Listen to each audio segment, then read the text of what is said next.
I'd like to be under the sea in an octopus's garden with you. A new segment since last time I was here filling in on weekends, which was a while ago. Emma Crow is my name if you've just waking up, filling in for Simon Marnie this weekend and next weekend. He's just on a bit of a holiday. But yeah, this is a new segment. I knew we did boating and I knew that we did the farm gate, but I didn't know that we were going underwater now. Marco Bordieri, good morning. Good morning, Emma. How are you? Lovely to have your company. I'm great, thank you. What a great idea this is for all the people who like to get not on the water but under the water. Yeah, that was an initiative by Simon last June to start this segment where, on pair with boating, surfing, and news and traffic, we also talk about what's happening underwater. And we really appreciate this chance to meet the listener and to talk about what's happening. Usually what we do, we have this community of over 5,000 divers who go diving every week and provide this condition report. And what we do, we pick something that is happening during the week, like specific behavior, which is usually part of the yearly, merry-go-round, depending on the season and depending on the temperature. And so we pick something and we talk a little bit about what's happening and then suggestion where to go diving. Marco, I hear you've been going back to the office this week. How's that been for you? You've been reading my rant about that. Well, I can't talk much. Anyway, yeah, I went to the office the other day for a meeting after 1 year. It's been exactly 1 year since I've started working from home, and the office in the city is 1 hour and 15 minutes from where I live. And not a good experience. I know. I think a lot of people are in that boat. It's sort of people gradually heading back into the traditional workplace and a bit of a commute for people and all that time you saved. Were you under the water probably a bit more time each day, and now you're got to be in the car or the train? Yeah, I don't know how I could endure that before. Before it was kind of a natural thing, and spending 2.5 hours every day. Now it's like a real pain, so I don't know. I need to find my new balance. Now, let's get to the conditions. Now, I'm curious about this because I know that the surf conditions aren't great this weekend. How does the surface stuff affect you guys underwater? Yeah, so the big element is clearly the swell and the direction of the swell. Most of the bays are open to southeast, and so whenever there is swell coming from south, like it is now, it will be pretty big. I'm not giving any number because there are professionals after me explaining for boaters exactly what the conditions will be like, but I would say any swell bigger than 1 meter, 1.5 meter, and especially when the swell is a long period, when basically it's over 10 seconds, could be like 15 seconds. The period of the swell is also a representation of the energy of the swell.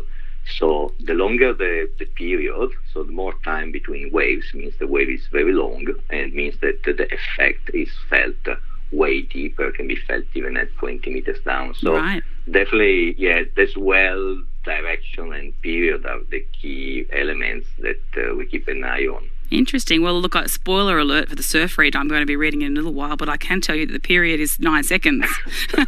So how does that affect you guys under the water? Yeah, so, 9 seconds is pretty long, but it's mostly, today I think it's probably the amplitude of the wave, is the size of the wave. And, it affects, because the entry point is not doable. Many entry points, I'm talking about not boat diving, but mostly shore diving. So, other than, for example, Cabbage Tree Bay, which is probably the only bay which is protected this weekend, everywhere else would be challenging, would be dangerous. Yes. So I would advise not to go diving today and tomorrow, but wait at least Monday and the next week. Stay dry. But meanwhile, you've been having a look at this interesting. It's called the Anglerfish, but people also call it the frogfish. Tell us about what you've been seeing under the water. Yeah, this is a common sight in Sydney, especially in the Sydney Harbour, but it happens to be in season because from December to March they gather in the shallows. So, for example, if you go to places like Clifton Gardens, which is also called Chowder Bay, is the name of the bay, they come closer and they're easy to see even in 3-4 meters.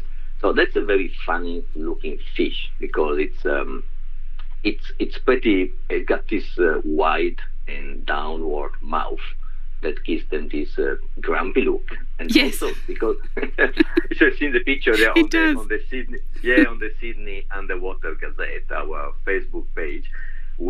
I posted a few pictures, and also they're very funny because their pectoral fins, they look like arms with elbows, and actually they use them to crawl across the floor because they happen to be heavier than water, so they actually don't really swim, they just crawl across the floor. And That's like me. When I go swimming, I just kind of crawl across the floor. maybe, I don't know. No, they're really, really interesting, and different colors, pink, red, and the names comes from their behavior. They got this fishing rod and lure on top of their head. What they do when they want to fish, they basically wave the lure in front of their mouth, and they wait for a fish to come and having a look what's happening, and then in a second they swallow everything because they're very slow moving. But when it comes to catching the prey, you can't really see them. 1 minute the prey is there, and 1 second after it's not there anymore. So they're really, really effective. Marco Bordieri is with me. He's from the Sydney Underwater Gazette. It's a Facebook group. You can check it out if you want to have a look at it. We're talking about the anglerfish, which is also called the frogfish in other parts of the world. And I have pictures here. It's really worth having a look if you're near your device or a computer. If you put in anglerfish, A-N-G-L-E-R, fish, it really does look like a little grumpy, big grumpy, sad face. And I hadn't even realised what you meant about the looking like arms on those pectoral fins. It's amazing. Yeah, they are. And if you look for anglerfish, you may come across the deep sea anglerfish, which is something quite similar but very different. It lives 2,000 meters underwater. So the same behavior, but clearly on 2,000 meters down is totally dark. So they can't have just a simple white lure. They need to have something bioluminescent, which is powered by some bacteria. So they got this light in front of their face. So the same mechanism, they just move in front of their face. And also they use it for mating, for finding a partner, because, just imagine to be in total darkness for 24 hours a day. And needing to find a partner is not the easiest job in the world. Yeah, it's fascinating. And so you're saying Clifton Gardens is a great place to go to see them. Not today, as you said, probably wait till early next week, not the conditions for being out there. I've seen a lot of people with these new kind of snorkels that cover the whole face with a kind of the breathing tube sort of going straight up from their forehead. And people rave about them. Do you know about those? What's the kind of kit people are getting out in now when they go for a snorkel? Yeah, so it's called a full face mask. I know they've been used also during the early stages of the pandemic to provide oxygen to people because, it was easily available, and so somebody modified them. So I never used one. It's a different experience because you can breathe with your nose and mouth. It's like breathing normal air without having the feeling of your nose being closed by a mask. They're quite popular. They have some limitation. If you go underwater, if you actually dive underwater, I wouldn't recommend them. But if you stay on the surface, it's definitely an option. And Clifton Gardens is actually, because it's inside the harbor, it's one of the places where you may go to have a look, should be quite protected. And by the way, Clifton Gardens, there is a Facebook group of volunteers called the Friends of Chowder Bay. Okay. Chowder Bay is the name of the bay in front of Clifton Gardens, so it's the same place. What they do, they gather together and they organize these clean-up days where they go underwater and clean the environment, which is at risk of everything that has been discharged from the jetty. So lines and fishing hooks and... So it's something to keep an eye on if you want to contribute. Just have a look to Facebook group, Friends of Chowder Bay, and have a look for the next cleanup. Thank you so much. It's been great talking to you this morning, Marco. My pleasure, Emma. You have a lovely weekend. You too. Bye-bye. See you later. Bye-bye. That is Marco Bordieri there from the Sydney Underwater Gazette. Love that new Under the Water segment here on Weekends. And now let's get on top of the water